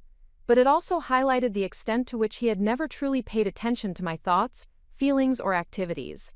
His assumption that I was content with our current arrangements and grateful for his financial support had made him complacent about the impact of his neglect and dismissal on my satisfaction with our marriage. He genuinely believed that providing material security was sufficient to maintain my commitment to the relationship, regardless of the absence of emotional connection or genuine partnership. This complacency worked to my advantage during the preparation phase, allowing me to establish financial resources, professional connections, and practical arrangements without interference or opposition. However, it also confirmed that James viewed me as a supporting character in his life story rather than as an individual with her own needs, goals, and capacity for independent decision-making. The woman who had spent years accommodating his priorities and accepting his minimal engagement was transforming into someone who understood her own worth and was prepared to create a life that reflected that understanding. The systematic preparation I was undertaking represented not just practical planning for divorce, but a fundamental reclamation of agency and self-determination that had been gradually eroded during our marriage. By the end of this preparation period, I had established the financial, professional, and emotional foundation necessary to pursue independence with confidence, rather than desperation. I had documented the patterns of James's minimal involvement with Isabella's care and his consistent prioritization of business interests over family responsibilities. I had created contingency plans for housing, childcare, and professional development that would ensure stability during the transition period. Most importantly, I had discovered that I possessed the competence and resilience necessary to build a successful life for Isabella and myself without relying on James's support or approval. The woman who had once believed she needed his presence and guidance to function effectively had proven to herself that she was capable of managing complex responsibilities and making sound decisions independently. James remained unaware that his continued neglect and dismissal had catalyzed such fundamental changes in my perspective and plans. He assumed that my increased professional activity and growing confidence were natural developments that posed no threat to our established relationship dynamics. His failure to recognize the significance of these changes would soon prove to be a critical miscalculation about the woman he had consistently underestimated, and the consequences of taking her commitment for granted. The catalyst for my final decision to proceed with divorce proceedings came during Isabella's 6-month milestone, an event that should have been a celebration of our daughter's healthy development and our growth as a family. Instead, it became the definitive moment when James's fundamental inability to prioritize family relationships over business interests could no longer be rationalized or excused. Dr. Patricia Wells, Isabella's pediatrician, had scheduled her 6-month wellness visit for a Tuesday morning appointment that had been confirmed weeks in advance. This appointment was particularly significant because it would include comprehensive developmental assessments, important vaccinations, and discussions about beginning solid foods and establishing sleep routines that would affect our entire family's daily schedule. I had specifically arranged the appointment for a time when James typically had fewer scheduling conflicts, and I had reminded him multiple times about the importance of both parents being present for this milestone evaluation. Dr. Wells had emphasized during previous visits that parental input from both caregivers provided valuable perspectives on infant development and helped ensure that any concerns or questions could be addressed comprehensively. James had confirmed his attendance at the appointment during our conversation the previous weekend, acknowledging that Isabella's 6-month checkup represented an important milestone and expressing appropriate interest in hearing about her developmental progress. His apparent commitment to participating in this significant moment had provided me with cautious optimism that fatherhood might finally be catalyzing some positive changes in his priority system. On the morning of the appointment, I prepared Isabella carefully for the visit, ensuring that she was well-fed and alert for the developmental assessments while organizing her medical records and preparing questions about her feeding schedule and sleep patterns. I had documented her recent achievements, including her success at sitting independently and her growing interest in different textures and toys, information that would help Dr. Wells evaluate her progress against standard developmental milestones. James left for the office that morning with assurances that he would meet us at Dr. Wells' office at the scheduled appointment time. His departure seemed routine and unremarkable, and I had no reason to anticipate that this day would become another defining moment in my understanding of his character and priorities. Isabella and I arrived at the pediatric office 15 minutes early, allowing time for routine check-in procedures and ensuring that we would be ready when Dr. Wells was available to begin the comprehensive evaluation. I spent the waiting time reviewing my notes about Isabella's recent development and observing her interactions with the toys and books available in the pediatric waiting area. When our appointment time arrived and James had not appeared, I initially assumed he was encountering typical downtown traffic delays or had been detained by an unexpected phone call. Dr. Wells' staff was accommodating about starting the appointment a few minutes late, understanding that coordinating schedules for busy parents could present logistical challenges. As the delay extended beyond 15 minutes, I called James's cell phone and received an immediate transfer to voicemail, suggesting that he was either in a meeting or deliberately avoiding calls. I left a brief message reminding him about the appointment and asking him to call back with an updated arrival time, still hoping that his absence was due to unavoidable circumstances rather than conscious prioritization of other commitments. Dr. Wells eventually suggested that we proceed with the appointment rather than continuing to delay Isabella's care, though she expressed disappointment that James would miss the developmental discussions and educational information that were integral parts of the 6-month visit. Her professional demeanor remained supportive and understanding, but I detected subtle concern about the pattern of James's absence from important medical appointments. The appointment proceeded smoothly despite James's absence, with Dr. Wells conducting thorough evaluations of Isabella's physical development, motor skills, and social responsiveness. Isabella performed beautifully during all assessments, demonstrating advanced development in several areas and showing the kind of engaged, alert personality that indicated excellent care and attention from her primary caregiver.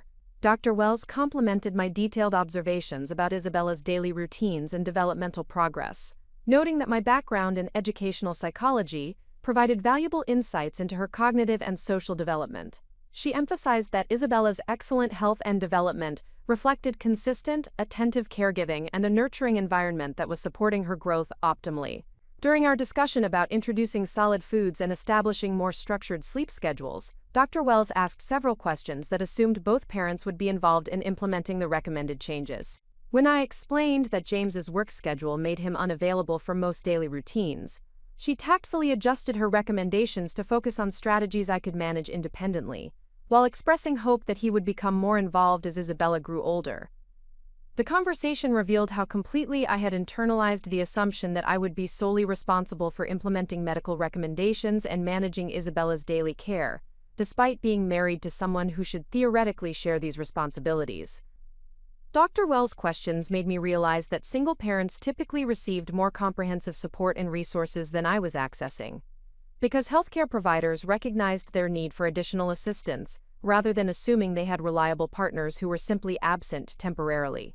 James finally called during our drive home from the appointment, offering brief apologies about an unexpected client emergency that had required his immediate attention and prevented him from attending Isabella's checkup. His explanation followed the familiar pattern of presenting business obligations as unavoidable crises, while characterizing family commitments as flexible appointments that could be rescheduled without significant consequences.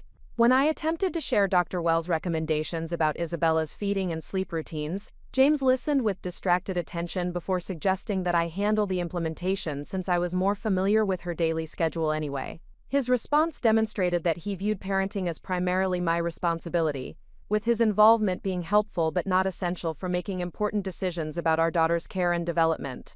Most significantly, James showed no genuine remorse about missing this important milestone or curiosity about what he had missed during the comprehensive evaluation.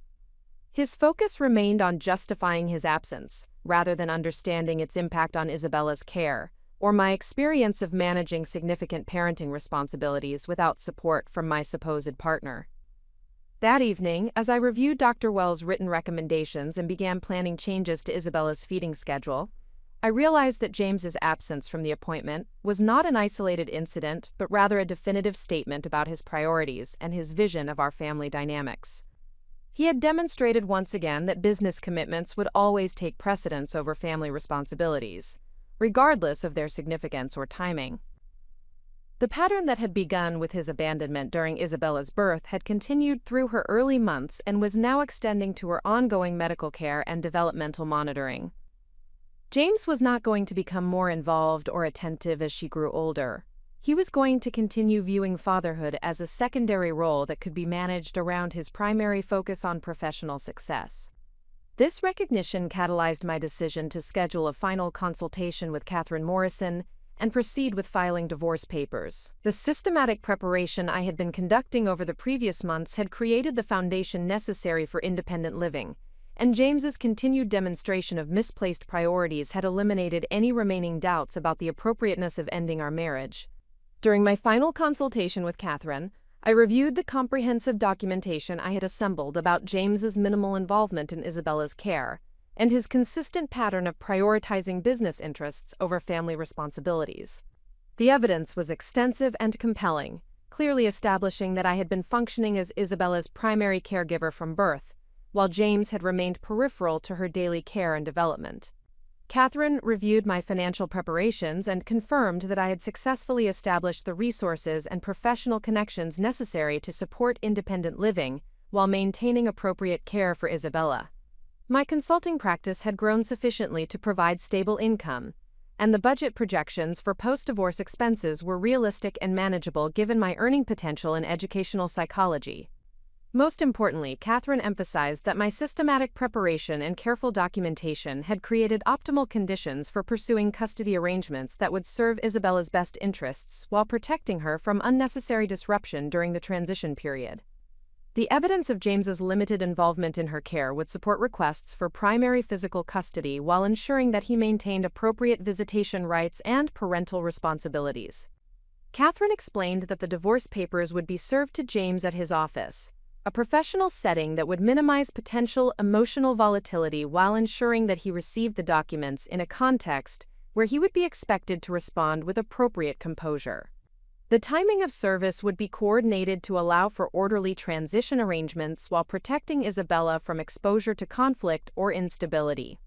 The legal documents Catherine had prepared were comprehensive and precise, addressing custody arrangements, property division, spousal support, and child support obligations in ways that reflected both Illinois family law requirements and the specific circumstances of our marriage and separation. The paperwork represented not just the formal end of our relationship, but the legal foundation for the independent life I was prepared to build with Isabella. Signing the divorce petition represented a moment of profound transformation that went beyond the legal implications of the document. With my signature, I was formally declaring my recognition of my own worth and my refusal to continue accepting treatment that diminished my value and undermined my well-being. I was choosing to model for Isabella a life where relationships were based on mutual respect and genuine care, rather than accommodation and compromise. The woman who had spent 8 years making excuses for James's emotional unavailability and who had accepted his abandonment during the most vulnerable moment of her life was officially ending her participation in a dynamic that had consistently prioritized his comfort over her happiness.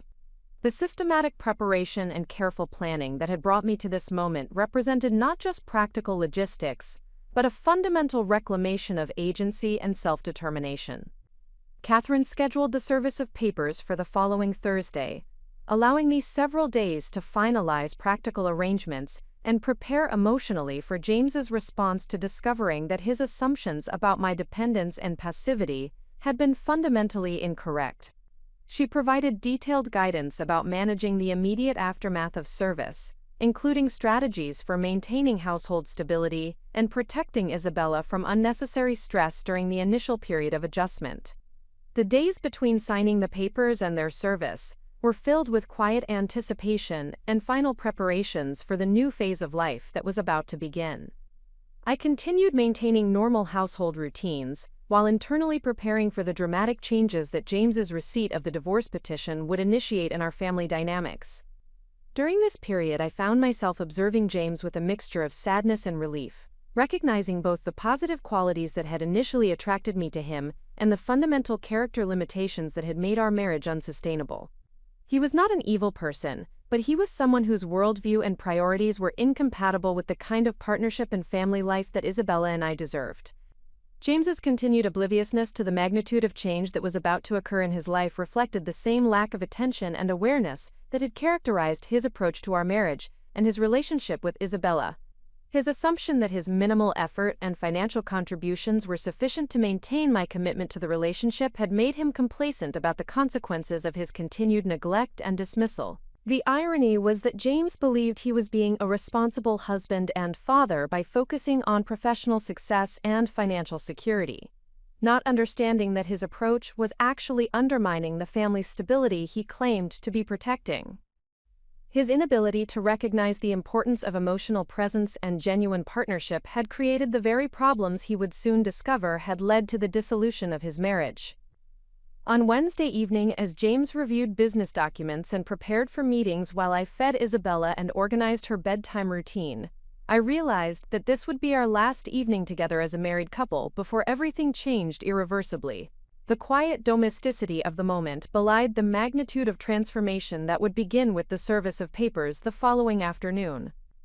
Isabella, now 6 months old and thriving despite her father's minimal involvement in her daily care, represented both the catalyst for my decision to pursue divorce and the motivation for creating a better life for both of us. Her innocent trust and dependence had awakened my understanding of what it meant to love someone unconditionally and to prioritize their well-being above all other considerations. The woman who had once believed that love required accepting whatever attention and care someone else was willing to provide had discovered through motherhood that real love demanded much more. It required presence, consistency, genuine engagement, and the willingness to make necessary sacrifices for the benefit of those we claimed to cherish most. James had never understood this definition of love, viewing relationships as exchanges where his financial contributions should be sufficient to secure loyalty and commitment regardless of his emotional availability or practical involvement. Tomorrow he would discover that the woman he had consistently underestimated possessed both the strength and determination necessary to reject that transactional approach to marriage and family life. The service of divorce papers would mark not just the legal beginning of our separation, but the moment when James would finally be forced to confront the consequences of years of taking his wife and daughter for granted. His shock and disbelief would reflect not just surprise at my decision, but recognition that he had fundamentally misunderstood both my character and my capacity for independent action. Thursday morning proceeded with deceptive normalcy, as James prepared for his workday with the same methodical routine that had characterized our marriage for 8 years. He reviewed his appointment schedule over coffee, discussed his plans for client meetings during the afternoon, and departed for his downtown office with the casual confidence of someone whose world remained predictably stable and secure.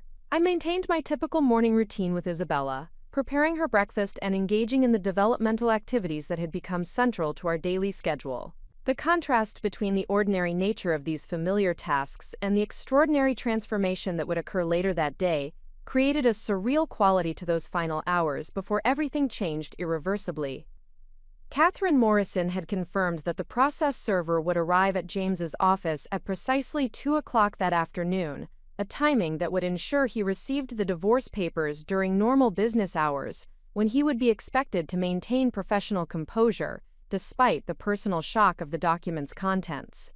The strategic scheduling would also provide me with several hours to prepare for his inevitable phone calls and potential return home before Isabella's evening routine. During the morning hours, I completed final preparations for the conversation that would inevitably follow James's receipt of the divorce petition. I reviewed the key points that Catherine had recommended emphasizing during our initial discussion, focusing on practical arrangements for Isabella's care and the timeline for implementing custody and support agreements, rather than engaging in emotional arguments about the reasons for my decision. Catherine had stressed the importance of maintaining calm, factual communication during this critical period, avoiding defensive explanations or attempts to justify my choices through detailed recounting of James's failures as a husband and father. The divorce papers themselves provided comprehensive legal documentation of our irreconcilable differences, and my role during initial conversations should focus on facilitating orderly transitions rather than relitigating past grievances. I also prepared Isabella's afternoon schedule to ensure that she would be occupied with engaging activities during the time when James would likely be processing the shock of receiving divorce papers and attempting to reach me for explanations and negotiations. Her routine would remain as normal and stable as possible, protecting her from exposure to adult conflicts, while providing me with the structure necessary to manage my own emotional responses to the day's events. The morning passed with unusual swiftness as I focused on routine tasks and practical preparations, finding comfort in the familiar rhythms of childcare and household management, while anticipating the moment when our carefully maintained domestic stability would be permanently altered by legal reality. At precisely 1:45 p.m., Catherine called to confirm that the process server was en route to James's office and that service would occur as scheduled. Her brief conversation provided final reassurance that all legal documentation was properly prepared, and that the initial phase of divorce proceedings would be handled with appropriate professionalism and discretion. The 15 minutes between Catherine's call and the scheduled service time felt simultaneously eternal and instantaneous, marked by heightened awareness of ordinary sounds and sensations as I processed the magnitude of the step I had taken. Isabella played contentedly with her toys, completely unaware that her family structure was about to undergo fundamental transformation that would ultimately provide her with greater stability and more consistent care. At exactly 2:17 p.m., my phone rang with James's office number displayed on the caller identification. The 17-minute delay between the scheduled service time and his call suggested that he had needed time to read through the comprehensive legal documents and process their implications before attempting to contact me for explanations and negotiations. When I answered the call, James's voice carried a combination of shock, confusion, and rising anger that I had anticipated based on Catherine's descriptions of typical responses to divorce paper service. His initial words were barely coherent, reflecting the emotional disruption that occurs when someone's fundamental assumptions about their life circumstances are suddenly revealed to be incorrect. "Elena, what the hell is this? What are these papers? This has to be some kind of mistake," James said, his voice tight with strain and disbelief. "I just had some guy serve me with divorce papers at my office in front of my colleagues. This is insane. You can't be serious about this." His focus on the professional embarrassment of receiving legal documents at his workplace, rather than concern about the dissolution of our marriage, revealed the continuing priority he placed on his business reputation over our family relationships. Even in this moment of personal crisis, James's primary concern was managing the impact on his professional image, rather than understanding why his wife had concluded that their marriage was irreparably damaged. I responded with the calm, factual tone that Catherine had recommended, acknowledging that I had indeed filed for divorce, and that the papers he had received represented the formal beginning of legal proceedings to dissolve our marriage. I explained that I was prepared to discuss practical arrangements for Isabella's care and our separation logistics, but that my decision to end the marriage was final and not subject to negotiation or reversal. James's response revealed the depth of his assumption that I would never take decisive action to change our relationship dynamics without his permission and participation. His shock seemed genuine, suggesting that he had been completely unaware of my months of preparation and planning, despite the clear signs of my growing independence and professional engagement.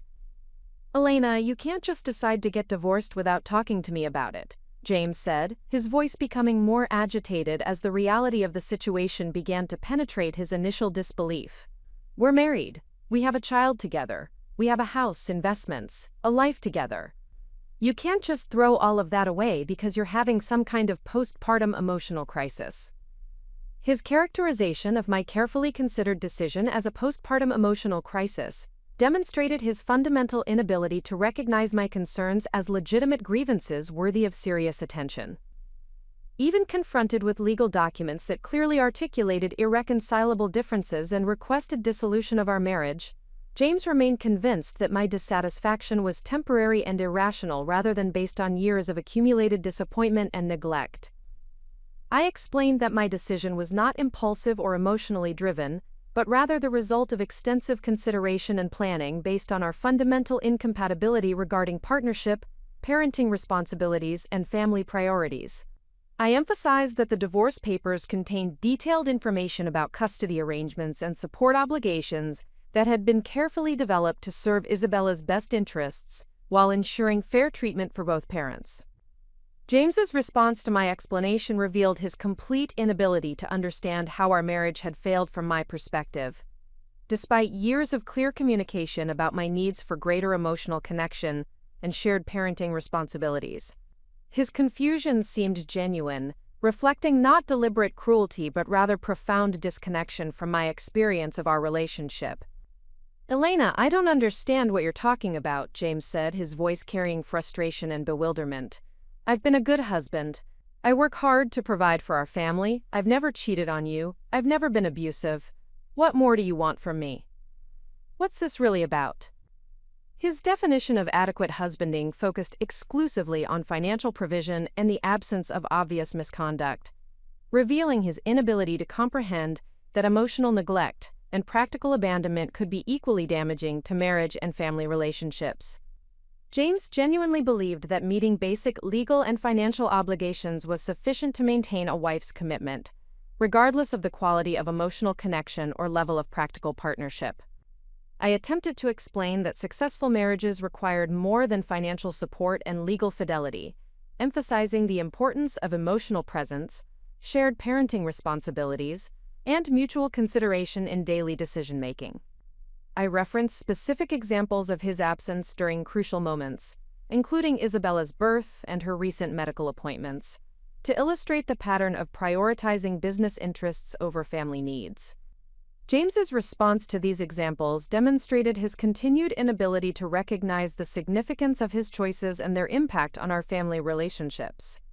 He dismissed his absence during Isabella's birth as unavoidable business necessity and characterized his missed medical appointments as unfortunate scheduling conflicts rather than conscious decisions that revealed his priorities. "Elena, you're being completely unreasonable," James said, his tone becoming more defensive and accusatory. "I missed one doctor's appointment because of a client emergency. That doesn't mean I'm a bad father. I work 60 hours a week to pay for this house, your car, Isabella's everything. How can you say I don't care about my family when everything I do is for your benefit?" His inability to understand the difference between providing material support and offering emotional partnership confirmed that continued marriage would mean perpetually accepting a relationship where my needs for connection and genuine collaboration would never be recognized as legitimate or important. James viewed marriage as a transaction where his financial contributions should secure loyalty and gratitude, regardless of his actual presence or engagement with family life. The conversation continued for nearly an hour as James alternated between attempting to convince me that my grievances were exaggerated and threatening consequences if I proceeded with divorce proceedings. He warned that custody disputes would be expensive and emotionally damaging for Isabella, implied that I would struggle financially without his support, and suggested that my reputation in our social circle would suffer from being perceived as someone who abandoned a stable marriage. His threats and warnings revealed his assumption that fear of practical difficulties and social judgment would ultimately override my determination to end our marriage. James believed that I had become too dependent on his financial support and too concerned about social approval to follow through with divorce proceedings, despite having received legal papers that clearly demonstrated my commitment to dissolution. I responded to his concerns with information about the thorough preparation I had completed, including financial planning, professional development, and childcare arrangements that would ensure stability for Isabella and me during the transition period. My calm presentation of these practical preparations seemed to shock James more than the divorce papers themselves, as he realized that my decision was not impulsive, but rather the culmination of months of systematic planning. "You've been planning this for months?" James asked, his voice carrying a mixture of betrayal and disbelief. "You've been living in our house, taking care of our daughter, acting like everything was normal while secretly planning to leave me. How could you be so deceptive?"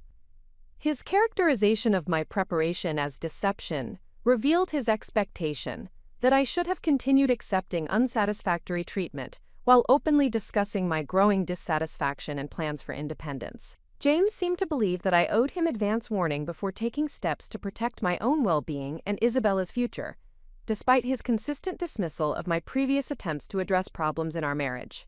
I explained that my preparation had been necessary to ensure responsible transition planning rather than impulsive decision-making that could harm Isabella's stability and well-being. I emphasized that my priority throughout the process had been protecting our daughter from unnecessary disruption while creating the foundation for a more stable and nurturing environment for her continued development. James's response to this explanation revealed his fundamental misunderstanding of my motivations and character. He seemed genuinely surprised that I had been capable of sustained planning and decisive action, having apparently believed that I lacked the competence and determination necessary to manage major life changes independently. "I can't believe you're doing this to our family," James said, his voice becoming more emotional as the reality of losing control over the situation became apparent. "Think about what you're doing to Isabella. She needs both her parents together. She needs stability and security, not a broken home because her mother decided she wasn't happy enough with her comfortable life." His appeal to Isabella's well-being as justification for maintaining an unsatisfactory marriage revealed his inability to recognize that children benefit more from seeing healthy relationship dynamics than from living in households where one parent is consistently undervalued and neglected. James believed that the appearance of family stability was more important than the actual quality of relationships within the family structure. I concluded the conversation by reiterating that my decision was final, and that further discussions should focus on practical arrangements for custody, visitation, and property division, rather than attempts to reverse or delay divorce proceedings. I provided Catherine Morrison's contact information and suggested that James consult with his own attorney to ensure appropriate legal representation during the dissolution process. The phone call ended with James expressing continued disbelief and promising to, quote, "fix whatever problems existed in our marriage if I would reconsider my decision." His offer to address unspecified issues demonstrated that he still did not understand the specific patterns of neglect and dismissal that had led to my conclusion that our relationship was irreparably damaged. The hours following our conversation were marked by a series of text messages and voicemails from James as he processed the implications of the divorce papers and attempted various strategies for convincing me to reconsider my decision. His messages alternated between promises of changed behavior, expressions of love and commitment, and warnings about the practical difficulties of single parenthood. The most revealing aspect of James's response was his complete focus on convincing me to change my mind, rather than any genuine curiosity about my experience of our marriage or acknowledgement that his behavior might have contributed to my dissatisfaction. Even confronted with the reality of divorce proceedings, James remained convinced that the problem was my unrealistic expectations rather than his inadequate effort and attention. His inability to engage in meaningful self-reflection or accept responsibility for his role in our marriage's failure confirmed that dissolution was the appropriate choice for Isabella's and my future well-being. James would likely continue believing that he had been an adequate husband and father who had been abandoned by an ungrateful wife, rather than recognizing the opportunities he had missed to create genuine partnership and meaningful family relationships. The woman who had once made excuses for his absence during the birth of their child had evolved into someone who understood her own worth and refused to accept treatment that fell short of her standards for respect and consideration. The systematic preparation and decisive action that had brought us to this moment represented not just the end of an unsatisfactory marriage, but the beginning of a life where Isabella and I would be valued and prioritized, as we deserved. Up next, you've got 2 more standout stories right on your screen. If this one hit the mark, you won't want to pass these up. Just click and check them out. And don't forget to subscribe and turn on the notification bell so you don't miss any upload from us.